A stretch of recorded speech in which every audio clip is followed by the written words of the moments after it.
Hi, I'm Dr. Martin Rutherford. We're here with your latest keys to success. I think number 22. This one's going to be on, I'm a certified functional medicine practitioner. Chiropractor for longer than I've been alive. Dr. Randall Gates, board certified chiropractic neurologist, also a chiropractor. So this week we're going to talk about depression. A lot of you have come in, a lot of you came in with depression. Many of you have had that depression resolved or substantially improved. It is that time of the year. We are talking to those of you who are patients of ours. This is in the interest of you having long-term success. Sometimes you're going to go into a little depression at this time of the year.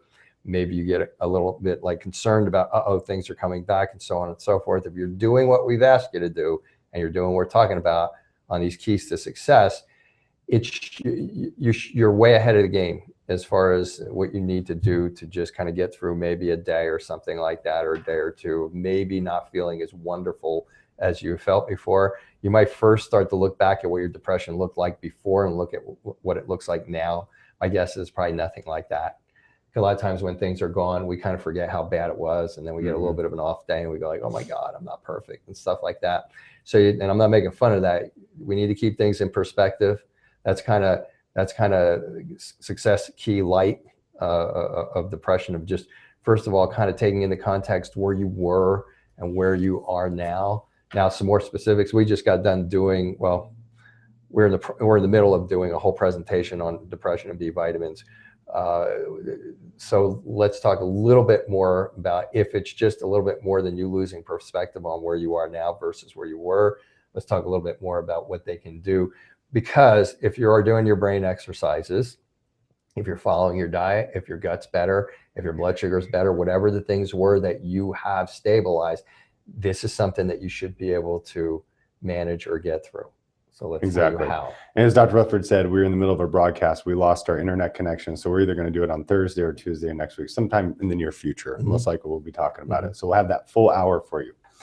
But summarizing it down for our patients, past, present, and future, those of you especially out there who have graduated from the program, things that you want to be aware of that we talked about in this broadcast. Yes, we talked about genetics, but we also talked about environment. So as Dr. Rutherford said, you may be going through stressful circumstances. Maybe you broke up with a boyfriend or a husband and you are separated. Those sorts of things can cause depression. So kind of visualize your brain. I want you to close your eyes and over the top of your brain, put depression and, the word depression. And then below your brain, put the word antidepressant, because that's the average model where we mostly associate, if we're depressed, we need antidepressants. But now in front of your brain, I want you to put these little captions. So we have environment, we have stress, we have childhood trauma, we have the gut, so meaning bacteria in your gut, food intolerances. We have Hashimoto's thyroiditis. Most of you watching this know what that is. That's where the immune system kills the thyroid. We have obesity, we have inflammation, we have male and female hormones, and then we have concussion. So all these factors that we outlined in front of the brain, those are things that can really sabotage your frontal lobe, which is where depression can come from, to not do so well. And so those are things that you have to be aware of. And if one of those things that we said kind of lit up in your mind when we said it, so let's say inflammation, you've been off your diet, or you're not doing your antibacterial strategies for the gut that we outlined for you, then those are things you need to pay attention to. But we really want you to pay attention to, especially this time of year, vitamin D, which we've talked about in previous broadcasts. You need to make sure your vitamin D is up around 70.